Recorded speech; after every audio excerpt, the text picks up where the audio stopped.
Gas ಬಗ್ಗೆ ಮಾತಾಡ್ತಾ ಇದ್ದಾರೆ. ಇದು ಶೂನ್ಯ ವೇಳೆಯಲ್ಲಿ ಪ್ರಸ್ತಾಪ ಮಾಡಿರ್ತಕ್ಕಂಥದ್ದು. ಎಲ್ಲರೂ ನಿಂತ್ಕೋಬೇಕಾದಂತ ಅಗತ್ಯ ಇಲ್ಲ.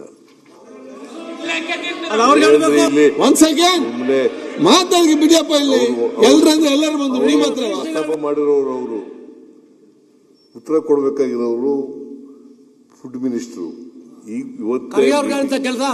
ಇವತ್ತೇ ಮೀಟಿಂಗ್ ಮಾಡಿದ್ದಾರೆ.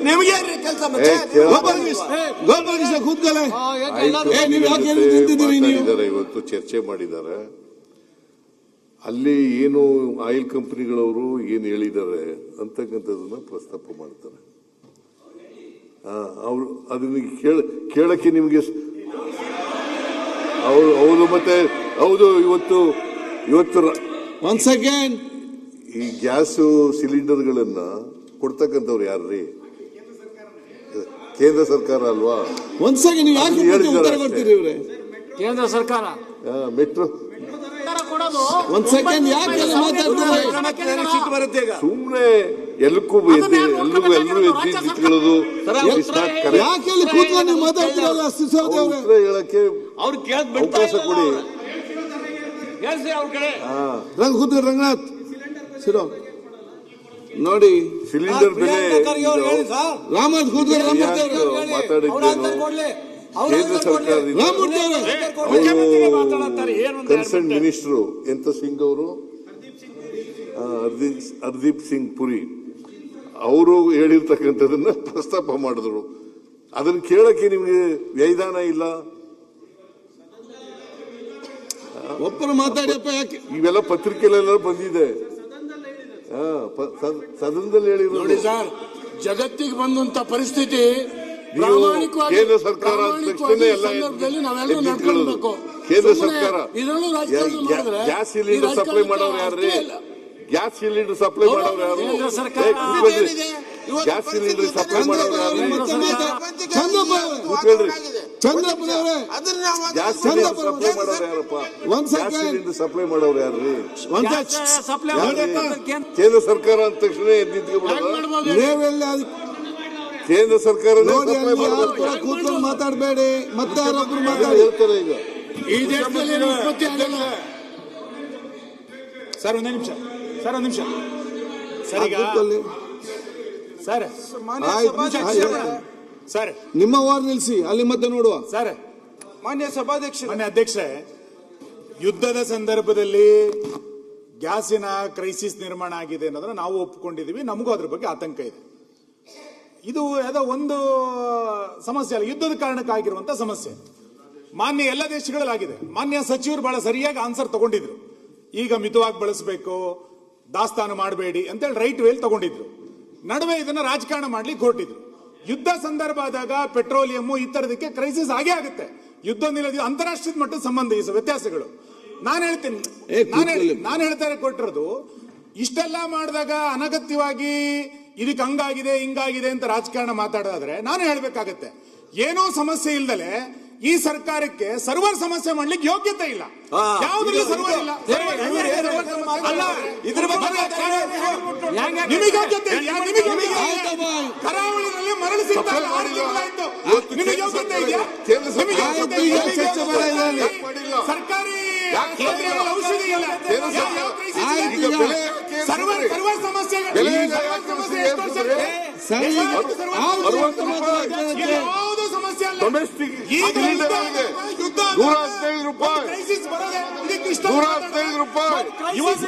ಕಮರ್ಷಿಯಲ್ ಸಿಲಿಂಡರ್ಗಳಿಗೆ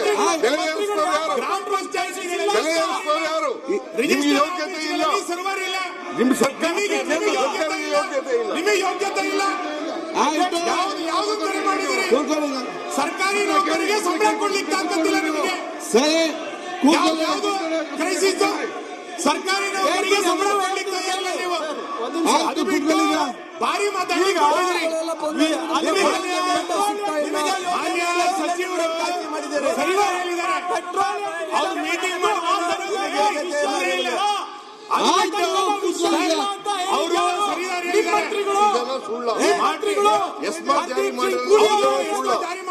ಜಾರಿ ಮಾಡಿದವರು ಯಾರು? ಇದನ್ನು ಯಾರು ಜಾರಿ ಮಾಡಿದವರು? ಇದನ್ನು ಜಾರಿ ಮಾಡಿದವರು ಕೇಂದ್ರ ಸರ್ಕಾರ. ಎಮರ್ಜೆನ್ಸಿ ಇರೋದೇ ಇದು. ಆಯ್ತು, ಈಗ ನಿಮಗೆ ಯುದ್ಧ ನಡಿಬೇಕಾದ್ರೆ ಯುದ್ಧ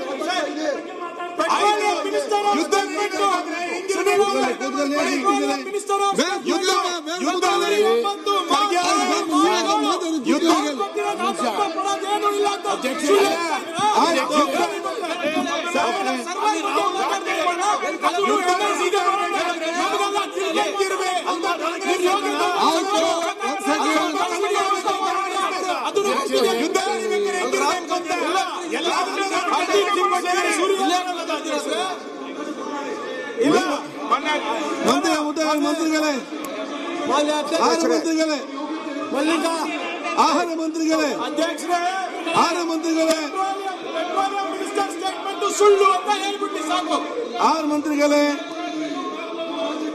ಪೆಟ್ರೋಲಿಯಂ ಮಿನಿಸ್ಟರ್ ಸುಳ್ಳು ಹೇಳಿದ್ದಾರೆ ಅಂತ ಹೇಳ್ಬಿಟ್ಟು ಒಪ್ಕೊಳ್ತೀವಿ. ಆಯ್ತು, ಓಕೆ, ಎಸ್ಮಾ ಜಾರಿ ಮಾಡ್ಬಿಟ್ಟು ಆಯ್ತಪ್ಪ, ಹೇಳ್ತಾರೆ ಉತ್ತರ ಕೊಡ್ಲಿ ಅವರು, ಆಯ್ತು ಉತ್ತರ ಕೊಡ್ಲಿ ಅವರು. ನೀವೆಲ್ಲ ಚರ್ಚೆ ಮಾಡಿಲ್ಲ, ನೀವೇ ಶೂನ್ಯ ವೇಳೆ ಅಂತ ಹೇಳಿದ್ರೆ ಮಾತಾಡಿದ್ರೆ ನೀವೇ, ಚರ್ಚೆ ಮಾಡಿದ್ರೆ ನೀವೇ, ಲಾಸ್ಟ್ ಶೂನ್ಯ ವೇಳೆ ಅಂತ ಹೇಳಿದ್ರು ಕೂಡ ನೀವೇ. ಮಾನ್ಯ ಅಧ್ಯಕ್ಷರೇ, ಈಗ ಒಂದ್ ನಿಮಿಷ ಆಯ್ತು, ಅವ್ರು ಮಾತಾಡ್ಲಿ. ಒಂದ್ ಸೆಕೆಂಡ್, ಒಂದ್ ಸೆಕೆಂಡ್. ಆಯ್ತು, ದಿನೇಶ್ ಅವರೇ, ಮಂತ್ರಿ ಅವರೇ, ಮಂತ್ರಿ ಅವರೇ, ಮಂತ್ರಿ ಅವರೇ, ಸಚಿವರಾಗಿದ್ರಲ್ಲ, ಏನ್ ಮಾತಾಡ್ತಿರಲ್ಲ? ಏನ್ ಮಾಡಿದ್ರಿ ನೀವು? ಯಾವ ಕೆಲಸನ ಮಾಡ್ಲಿಲ್ಲ. ಮಂತ್ರಿ ಅವರೇ, ಮಂತ್ರಿ ಅವರೇ, ಮಂತ್ರಿ ಒಂದ್ ಸೆಕೆಂಡ್. ಚಂದ್ರ ಕೂತ್ಕೊಮ್ಮೆ. ಅಧ್ಯಕ್ಷರೇ, ಇಲ್ಲಿ ಚಂಬಸ್ ಸ್ಟ್ರೈಕ್ ಎಲ್ಲ ಬಿಟ್ರೆ ಆಯ್ತಪ್ಪ. ಯಾವ ಸ್ಟ್ರೈಕ್? ಕೂತ್ಕೊಳ್ಳಿ ಅಧ್ಯಕ್ಷರೇ, ಕೂತ್ಕೊಳ್ಳಿ ಸುರೇಶ್. ತಾವು ಮಾತಾಡ್ತೀವಿ, ನೆಗಡ್ತೀವಿ, ಮಾತಾಡ್ತೀವಿ. ಅಧ್ಯಕ್ಷರೇ, ರಂಗನಾಥ್, ರಂಗನಾಥ್, ನೋಡಿ ನೋಡಿಪ್ಪ, ಕೂತ್ಕೊಳ್ಳಿ ನೀವು. ಒಂದ್ ಸೆಕೆಂಡ್, ನಾನು ಬಿಜೆಪಿ ಅವ್ರ ಗೌರ್ಮೆಂಟ್ ನ ಬ್ಲೇಮ್ ಆಯ್ತು, ನಾನು ಹೇಳ್ತಿರೋದು ನೀವು ಬಜೆಟ್ ಅಲ್ಲಿ ಮಾತಾಡಿ. ಬಜೆಟ್ ಆಯ್ತು, ಕೂತ್ಕೊಳ್ಳಿ. ಈಗ ಬ್ಲಾಕ್ ಮಾರ್ಕೆಟ್ ಅಲ್ಲಿ 2,000 ರೂಪಾಯಿ ಆಗಿದೆ, ಅಧ್ಯಕ್ಷರೇ, ಆಯ್ತು, 4,000 ಆಗಿದೆ. ಅದು ಮಂತ್ರಿ ತರ ಕೊಡ್ತಾರೆ.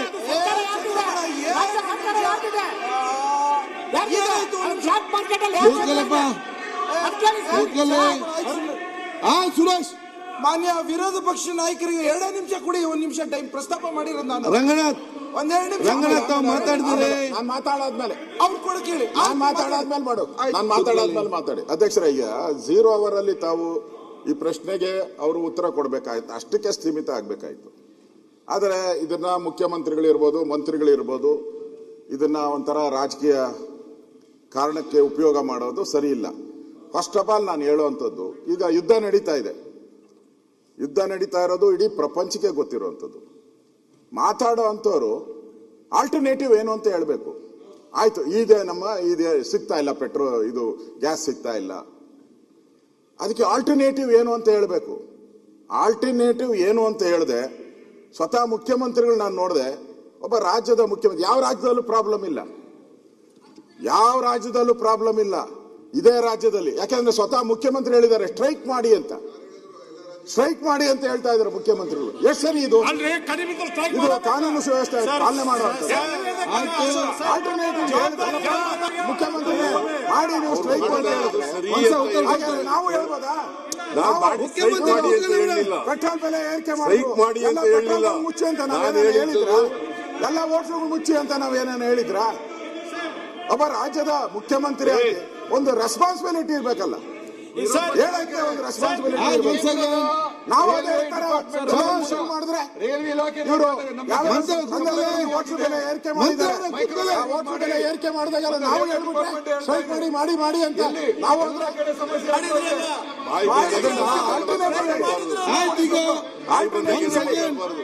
ತಿಳ್ಕೊಂಡು ಮಾತಾಡಬೇಕು. ಮುಖ್ಯಮಂತ್ರಿ ಹೇಳಿ, ಮುಖ್ಯಮಂತ್ರಿ ಮಾತಾಡ್ತಾರೆ. ಗ್ಯಾಸ್ ಸಪ್ಲೈ ಆಗ್ತಾ ಇಲ್ಲ ಅಂತ ಹೇಳಿ ಮುಖ್ಯಮಂತ್ರಿ ಮಾತಾಡ್ತಾರೆ. ಸೆಕೆಂಡ್ ಶಿಫ್ಟ್ ಆಗಿ ಅಂತ ಹೇಳ್ತಾ ಇದ್ದಾರೆ ಮಂತ್ರಿ ಅವರೇ. IRCTC ಅವರು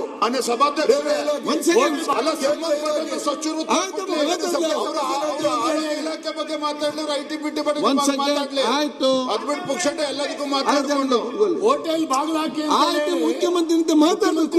ಸೆಕೆಂಡ್ ಆಯ್ತು, ಕೂತ್ಕೊಳ್ಳಿ. ಆಗಿದ್ದು ಆಯ್ತು, ಒಂದ್ ಸೆಕೆಂಡ್. ನಮ್ಮ ರಾಜ್ಯದಲ್ಲಿ ಚರ್ಚೆ ಮಾಡ್ತೀವಿ ಇಲ್ಲಿ. ಈಗ ಗೋಪಾಲಕೃಷ್ಣ ಅವರೇ, ನಾನು ಹೇಳಿದ್ದು ಪ್ರಶ್ನವ್ರು ವಿಚಾರ ಮಾಡಿದ ತಮ್ಮ ಕೂತ್ಕೊಳ್ಳಿ ಅಲ್ಲಿ. ನಮಗೆ ಸಿಲಿಂಡರ್ಗಳು ಬರದೇ ಹೋದ್ರೆ, ಕಮರ್ಷಿಯಲ್ ಸಿಲಿಂಡರ್ಗಳು ಬರದೇ ಹೋದ್ರೆ, ಗ್ಯಾಸ್ ಸಿಲಿಂಡರ್ಗಳು ಬರದೇ ಹೋದ್ರೆ ನಾವು ಚಳವಳಿ ಮಾಡಬೇಕಾಗತ್ತೆ, ಹೋಟೆಲ್ಗಳನ್ನು ಬಂದ್ ಮಾಡಬೇಕಾಗತ್ತೆ ಅಂತ ಹೇಳಿದ್ರು. ಅವ್ರು ಹೇಳಿದ್ರು ಸರಿ ಇದೆ ಅಂತ ಹೇಳಿದೆ. ನಾನು ಅವ್ರನ್ನ ಪ್ರಚೋದನೆ ಮಾಡಿ ಚಳವಳಿ ಮಾಡಿ ಅಂತ ಹೇಳಿದೆ ಅಂತ ಅನ್ನೋದು ಸುಳ್ಳು. ಪ್ರಶ್ನ ನೋಡಿ, ನೀವೇನ್ ಹೇಳಿದಿರ ಅಂತ ನೀವ್ ಹೇಳ್ಬೋದು, ನೀವ್ ಹೇಳಿ ಮರ್ತು ಬಿಡ್ತೀರಾ. ಪ್ರೆಸ್ ಅವ್ರೇನು ಮರೆಯಲ್ಲ, ಅವ್ರು ಅದನ್ನೇ ತೋರಿಸ್ತಿ ಹೇಳ್ತಾ ಇದಾರೆ. ನೀವು ಚೆಕ್ ಮಾಡಿ, ನೀವೆಲ್ಲ ಚಾನಲ್ ಬೇಕಾದ್ರೆ ಚೆಕ್ ಮಾಡಿ. It is not correct. It is correct. It is correct. ನೀವು ಮಾಧ್ಯಮದಲ್ಲಿ ಏನ್ ಬಂದಿದ್ದೋ that is correct. That is correct. ಹೌದು, ನಿಮ್ಗೆ ಎಲ್ಲ ಕಳ್ಸಿಕೊಡ್ತೀನಿ. ನೀವು ಇದ್ರ? ಹೌದು, ನಾನು ನೋಡಿದ್ದೀನಿ. ನಾನು ಇರ್ಬೇಕಲ್ಲಿ. ಆಯ್ತು, ಪ್ರತಿಪಕ್ಷ ಅಲ್ಲ, ನಾನು ಹೇಳಿದೆ. ಹೌದು, ನೀವು ಡಿಮ್ಯಾಂಡ್ ಮಾಡ್ತಾ ಇರ್ತಕ್ಕಂಥದ್ದು ಸರಿಯಾಗಿದೆ. ಸರಿ, ಅಲ್ಲಿ ಹೇಳ್ಬೇಕಾಯ್ತು. ಸ್ಟ್ರೈಕ್ ಮಾಡೋದಕ್ಕೆ ಮುಖ್ಯಮಂತ್ರಿಗಳು ಬೆಂಬಲ ಅದೇ ಬಂದಿದ್ದು. ನೋಡಿ, ಇಲ್ರಿ 100% ಅಷ್ಟೇ ಬಂದಿರೋದು. 100% ಇನ್ಕರೆಕ್ಟ್. ಹೇಳಿ ಹಂಗಾರೆ. ನಾನು ಹೇಳಿಲ್ಲ ಸ್ಟ್ರೈಕ್ ಮಾಡಕ್ಕೆ ಅಂತ ಹೇಳಿ ಒಪ್ಪಂದ. ಇವಾಗ ಏನು ಇಲ್ಲ, ನಾನು ಇವತ್ತೇ ಹೇಳ್ತಾ ಇದ್ದೀನಿ, ಅಸೆಂಬ್ಲಿನಲ್ಲಿ ಹೇಳ್ತಾ ಇದ್ದೀನಿ. ಹೇಳಿ, ನಾನು ಹೇಳ್ತಾ ಇದು ಡಿಮ್ಯಾಂಡ್, ಅವ್ರ ಡಿಮ್ಯಾಂಡ್ ಸರಿಯಾಗಿದೆ ಅಂತ ಈಗಲೂ ಹೇಳ್ತಾ ಇದ್ದೀನಿ, ನಾಳೆನೂ ಹೇಳ್ತೀನಿ, ನಾಳಿದ್ದು ಹೇಳ್ತೀನಿ. ಸ್ಟ್ರೈಕ್ ಮಾಡಕ್ಕೆ ಹೇಳಿರೋದು. ಸ್ಟ್ರೈಕ್ ಮಾಡಿ ಅಂತ ಹೇಳಿಲ್ಲ. ಅದು ಬೇಕಾಗಿರೋದು. ಸ್ಟ್ರೈಕ್ ಮಾಡಿ ಅಂತ ಹೇಳಿಲ್ಲ. ಬೇಕಾಗಿರೋದು ನಮ್ದು ಪತ್ರಿಕೆಯಲ್ಲಿ ಒಂದು ಸ್ಟ್ರೈಕ್ ಮಾಡೋ ಅಂತ ಸ್ಟ್ರೈಕ್ ಮಾಡಿ ಅಂತ ಹೇಳಿಲ್ಲ. ಅಶೋಕ್ ಅವರೇ, ಹೇಳಿಲ್ಲ. ಸರಿ, ಸಭಾಧ್ಯಕ್ಷ ಅಲ್ಲ, ಸಭಾಧ್ಯಕ್ಷ ಮುಖ್ಯಮಂತ್ರಿಗಳೇ ಹೇಳ್ತಾವ್ರೆ, ಹೇಳಿಲ್ಲ ಅಂತ ಹೇಳಿದ್ದೀರಿ ಅಂತ ಹೇಳಿ ಅವ್ರ ಮೇಲೆ ಆಯ್ತು, ಮುಖ್ಯಮಂತ್ರಿ ಕ್ಲಾರಿಟಿ ಕೊಟ್ಟಿದ್ದಾರೆ. ಕ್ಲಾರಿಟಿ ಕೊಟ್ಟಿದ್ದಾರೆ ಮತ್ತು ಚರ್ಚೆ ಬೇಡ.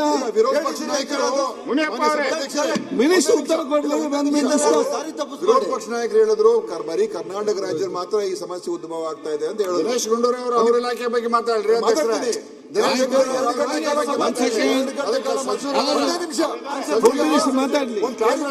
ಕೆಲಸ ಮಾಡಿದಾರೆ. ಅವ್ರು ಹೇಳಿದ್ರಲ್ಲ ಬರೀ ಕರ್ನಾಟಕದಲ್ಲಿ ಮಾತ್ರ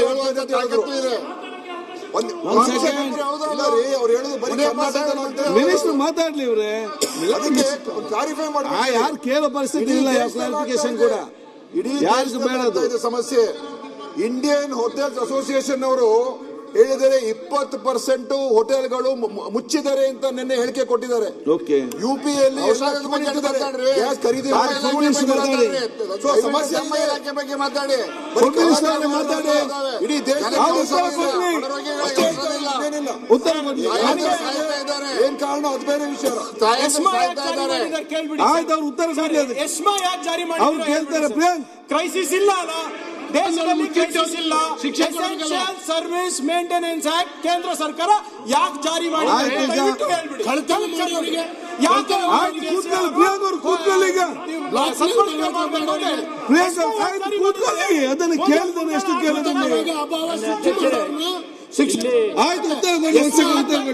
ಎಷ್ಟು ಹಾಕ್ಬೇಕು? ಎಸೆನ್ಷಿಯಲ್ ಸರ್ವಿಸ್ ಮೇಂಟೆನೆನ್ಸ್ ಆಕ್ಟ್ ಯಾಕೆ ಜಾರಿ ಮಾಡಿದ್ದೀರಾ?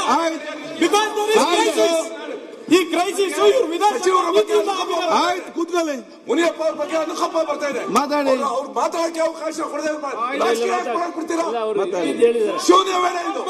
ಶೂನ್ಯ ವೇಳೆ ನೀವು ಮಾಡಿ ಸ್ವಾಮಿ ನಿಷ್ಠೆಗೆ ಇಲ್ಲದೆ ಅಧ್ಯಕ್ಷರೇ ಸೆಲ್ ಮಾಡಿ ಚೀಫ್ ಮಾಡಿ. ಆಯ್ತು, ಆಂಟಿ ಮೋದಿ ಚೀಫ್ ಮಾಡಿ. ಆಯ್ತು. ಅವ್ರಿಗೆ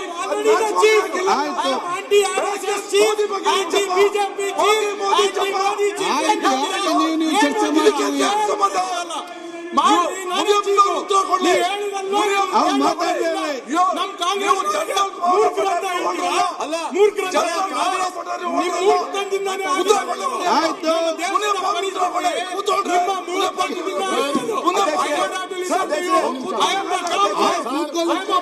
ಪರಸ್ಪರ ಯಾಕೆ ಚರ್ಚೆ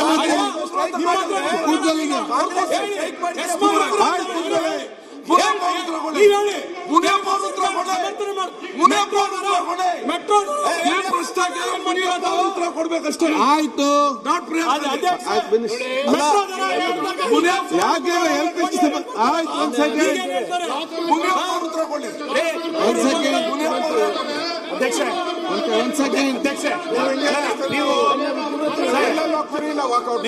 ಏನು ಇಬ್ರು ಚರ್ಚೆ ಮಾಡಿ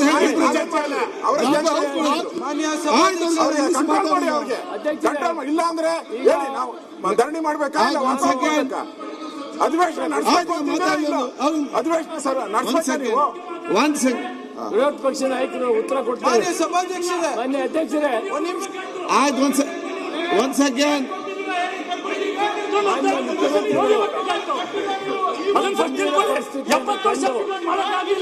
ಈಗ ಬೇರೆ ಬೇರೆ ವಿಚಾರ ಮಾತ್ರ ಸುಬ್ರಹ್ಮಣ್ಯ ಮೂರ್ ಕೊಡುಗೆ ಆಗ್ಬಿಡ್ರಿ. ಅರ್ಥ ಬೇಕಲ್ಲ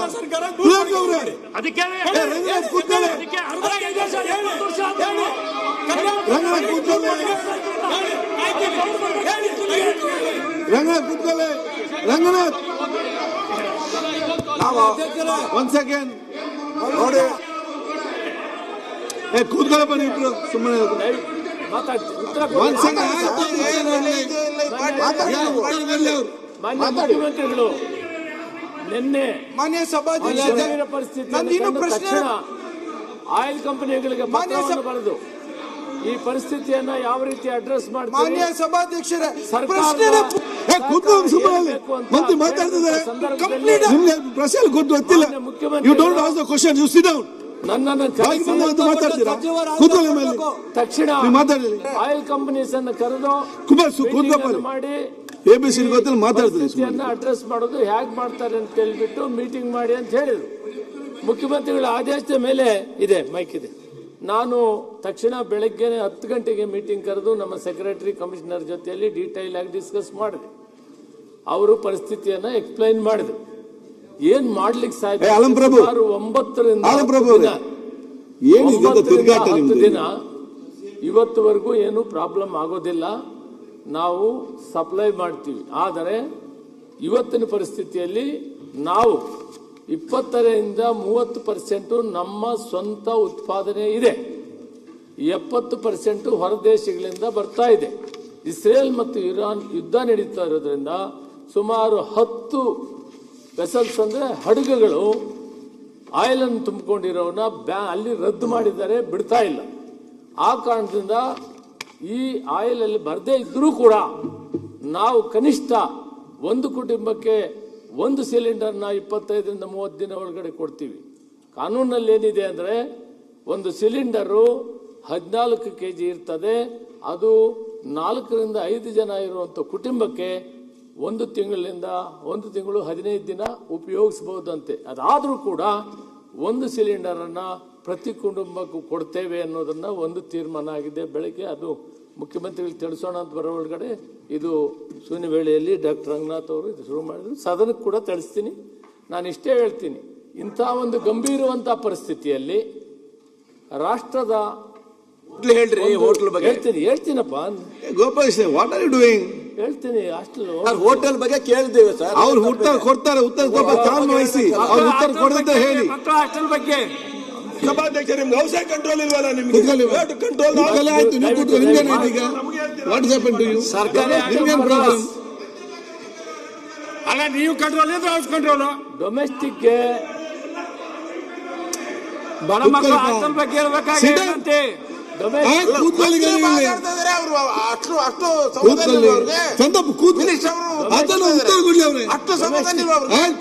ಎಲ್ಲ ಬುದ್ಧಿ ಹೇಳುವರಿದ್ದೀರಿ ಇಲ್ಲಿ. ನೀವು ಕೂತ್ಕೊಳ್ಳಿ.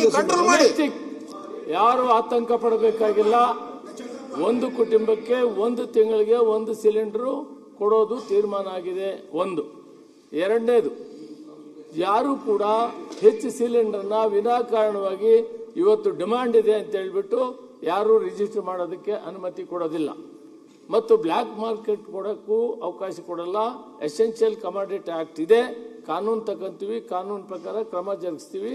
ಈ ಸಂದರ್ಭದಲ್ಲಿ ಅದಕ್ಕಿಂತ ಮೊದಲು ಏನು ಮಾಡ್ತೇನೆ ಅಂದರೆ, ನಾನು ಅಪೀಲ್ ಮಾಡ್ತೀನಿ ಗ್ರಾಹಕರನ್ನ, ದೇಶ ಕಷ್ಟ ಪರಿಸ್ಥಿತಿಯಲ್ಲಿರುವಾಗ ಯುದ್ಧ ನಡೆಯುವಂಥ ಸಂದರ್ಭದಲ್ಲಿ ಎಲ್ಲರೂ ಸಹಕರಿಸಬೇಕು. ಎರಡನೇದು, ಕಮರ್ಷಿಯಲ್ ಎಸೆನ್ಷಿಯಲ್ ಅವಶ್ಯಕತೆ ಇರೋದು ಎಲ್ಲಿದೆ, ಹಾಸ್ಪಿಟ್ಲ್ ಕೊಡಲೇಬೇಕು. ಶಾಲೆ ಹಾಸ್ಟೆಲ್ ಕೊಡಲೇಬೇಕು. ಹಾಸ್ಪಿಟ್ಲ್ಗೆ ಇಂಥದಕ್ಕೆ ವಿಶೇಷವಾಗಿ ಉತ್ಪಾದನೆ ಮಾಡುವಂಥ ವಸ್ತುಗಳು ಪದಾರ್ಥಗಳನ್ನು ಮಾಡುವಂಥ ಸಂದರ್ಭದಲ್ಲಿ ಅದಕ್ಕೆ ಸಿಲಿಂಡರ್, ಕಮರ್ಷಿಯಲ್ ಸಿಲಿಂಡರ್ ಕೊಡ್ತೀವಿ. ಒಟ್ಟಾರೆ ಹೋಟೆಲ್ಸ್ ಅವರು, Kalyana Mantapa ನಡೆಸೋರು, convention halls programmes ಮಾಡೋರು ಈ ಕಷ್ಟ ಸಂದರ್ಭದಲ್ಲಿ ಸಹಕರಿಸಬೇಕು. ಯಾಕಂದ್ರೆ ಮುಖ್ಯವಾಗಿ ನಾವು ಗ್ರಾಹಕರನ್ನ ನೋಡಬೇಕಾಗ್ತದೆ. ಗ್ರಾಹಕರು ಕುಟುಂಬದಲ್ಲಿ ಅನುಕೂಲ ಮಾಡಿಕೊಡ್ಬೇಕಾಗಿದೆ. ಆದ್ರಿಂದ ಅದನ್ನ ಸಹಕರಿಸಬೇಕು. ಅದೇ ರೀತಿ ಪ್ರತಿ ವಾರಾನು ಸೆಕ್ರೆಟರಿ ಅವರ ನೇತೃತ್ವದಲ್ಲಿ ಆಯಿಲ್ ಕಂಪನೀಸು, ಗೈಲ್ ಕಂಪನಿಯವರು ಪ್ರತಿ ವಾರಾನು ಅವರ ರಿಪೋರ್ಟ್, ಅವರು ಮೀಟಿಂಗ್ ಮಾಡಿ ರಿಪೋರ್ಟ್ ಅನ್ನ ಮುಖ್ಯಮಂತ್ರಿಗಳಿಗೆ ಕೊಡಬೇಕಂತ ಕೂಡ ನಾನು ಇವತ್ತು ತೀರ್ಮಾನ ಹೇಳಿದ್ದೀನಿ. ಯಾರು ಆತಂಕ ಪಡಬೇಕಾಗಿಲ್ಲ ಮತ್ತು ಅಪೀಲ್ ಕೂಡ ಮಾಡ್ತೀನಿ. ಮಿತಿ ವ್ಯಯ ಮಾಡಬೇಕು. ಯುದ್ಧ ಕಾಲದಲ್ಲಿ ನಾವೆಲ್ಲ ಕಲ್ಕೊಳ್ಬೇಕಾಯ್ತು. ಒಟ್ಟಾಗಿ ಸಹಕರಿಸಬೇಕು. ಸರ್ಕಾರಿ ಸಂದರ್ಭದಲ್ಲಿ ಹೇಳ್ತಾ ಕಮರ್ಷಿಯಲ್ ಅವರು ಈ ಸಂದರ್ಭದಲ್ಲಿ ಹೋಟ್ಲರ್ಗೆ ಸ್ವಲ್ಪ ಕಷ್ಟ. ಆಮೇಲಿಂದ ಕನ್ವೆನ್ಷನ್ ಆಲ್ಸೋ